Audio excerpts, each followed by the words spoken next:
मनीष जी, आपका रुख करते हुए, क्योंकि आप उस सेक्टर से जुड़े हुए हैं, मैन्युफैक्चरिंग सेक्टर, जो कि सबसे ज्यादा प्रभावित सेक्टर्स में से एक है। पहली लहर की बात करें कोरोना की या फिर दूसरी लहर, इस बीच का जो थोड़ा बहुत रिवाइवल पीरियड था वो भी इस सेक्टर के लिए काफी नहीं रहा। ऐसे में जो डिमांड और सप्लाई का गैप है उसे कैसे ब्रिज किया जाएगा, क्योंकि डिमांड लगातार घटती जा रही है, कंजम्पशन पैटर्न से हम सब वाकिफ हैं, लोगों के हाथ में पैसा नहीं है। ऐसे में कैसे जान मिल पाएगी इस सेक्टर को? काफी सारे पहलू हैं इसके अंदर। और जहां तक मैन्युफैक्चरिंग सेक्टर की बात आती है, जैसा कि हम लोग जानते हैं कि अपॉर्चुनिटीज, हम एक कंजम्पशन लेड इकोनॉमी है, तो जहां तक डिमांड की बात है वो सेंट्रल होती है ओवरऑल इकोनॉमिक एक्टिविटी को लेके। और आपने बात की कि पहली लहर के अंदर हम रिकवरी नहीं कर पाए थे, और ये दूसरी एक बहुत ही लार्ज जो वेव है जिसने हमें हिट किया है, सब कुछ डिस्ट्रक्ट हो गया है ऐसा लगता है।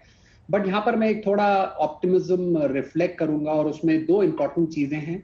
पहली है जो लर्निंग हुई है हमारी पिछले जो पहली लहर आई थी उसके बाद, किस तरीके से इकोनॉमिक रिवाइवल हमने देखा कुछ महीनों के लिए, और उसमें कहीं ना कहीं पेंट अप डिमांड स्पेसिफिकली उन प्रोडक्ट्स की जो कहीं ना कहीं बीच में फॉल करती है, वो कमोडिटीज भी हैं और वो नेसेसिटीज भी हैं। स्पेशली मैं जिस सेक्टर को रिप्रेजेंट करता हूँ, इलेक्ट्रॉनिक्स इंडस्ट्री, कंज्यूमर ड्यूरेबल्स, हमने कुछ क्लियर इंडिकेटर्स देखे दैट जो आपके समर प्रोडक्ट्स हैं, एयर कंडीशनर्स हैं, वॉशिंग मशीन, रेफ्रिजरेटर्स, कहीं ना कहीं नेसेसिटी बन चुके हैं। और एक मेजर पेंट अप डिमांड वापस आई थी पिछले साल जून के महीने के अंदर।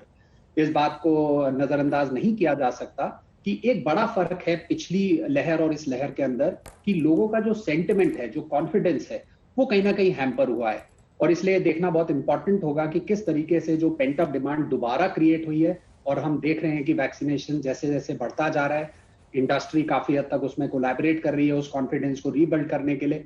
कंट्री की लीडरशिप को यदि हम देखें इंडस्ट्री के पॉइंट ऑफ व्यू से, जहां कॉशन से शुरुआत हुई, कहीं ना कहीं हमने कंपैशन को आते देखा, और अब कॉन्फिडेंस बिल्ड करने की जरूरत है, और उसमें वैक्सीनेशन एक बहुत मेजर रोल प्ले करेगा कि जो हमने अपने फोरकास्ट बनाए हैं दिसंबर तक के, उसको हम कितना रैपिडली कर सकते हैं इस कॉन्फिडेंस को और हेंस डिमांड को वापस लाने के लिए।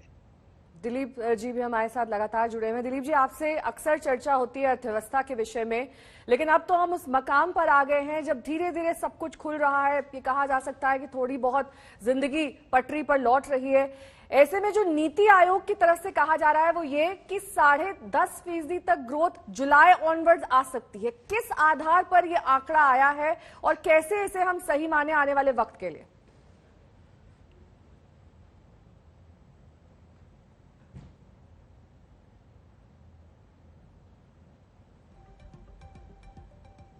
दिलीप जी की आवाज हम तक नहीं पहुंच रही, उनसे दोबारा संपर्क करने की कोशिश करेंगे। ध्रुव जी हमारे साथ लगातार जुड़े हुए हैं। ध्रुव जी, आपका सेक्टर भी सबसे प्रभावित सेक्टर्स में से एक, ट्रैवल एंड टूरिज्म, क्योंकि पिछले साल तो संपूर्ण लॉकडाउन था, एयरलाइंस तक नहीं चल रही थी। इस साल एयरलाइंस तो चल रही हैं, लेकिन किस तरीके से कंजम्पशन पैटर्न्स में आप डिफरेंस देख पा रहे हैं? क्योंकि एक रिपोर्ट में पढ़ रही थी, उसमें यह तक कहा गया है कि बहुत सारे ऐसे लोग हैं जो फॉरेन ट्रैवल की जगह अब डोमेस्टिक ट्रैवल को तरजीह दे रहे हैं, और इस ट्रैवल में भी कमी है क्योंकि लोगों के हाथ में पैसा ही नहीं है।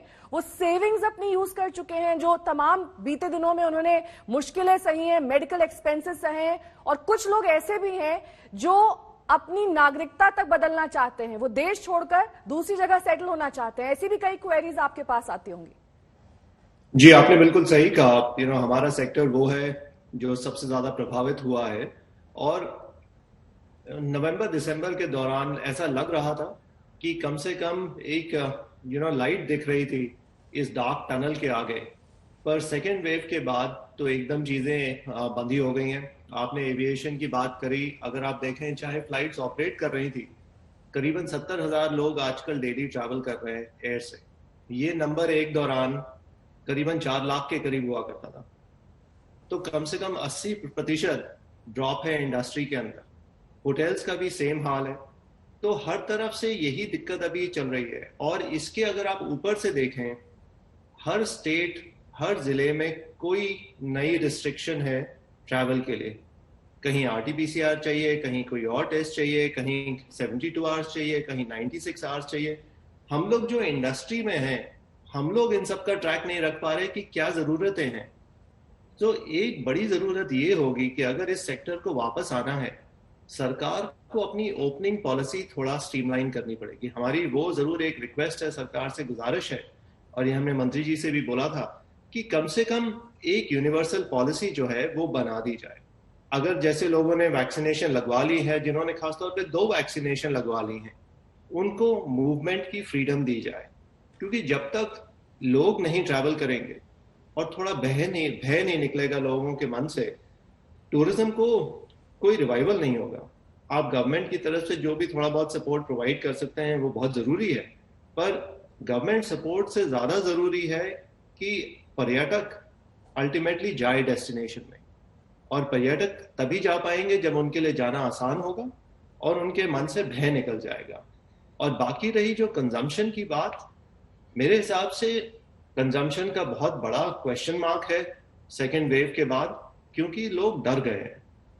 तो आई थिंक थोड़ा गवर्नमेंट की तरफ से कुछ स्टिमुलस चाहिए होगा, ये डर एक वो हर्डल क्रॉस करने के लिए, ताकि लोग दोबारा घर से बाहर निकलें।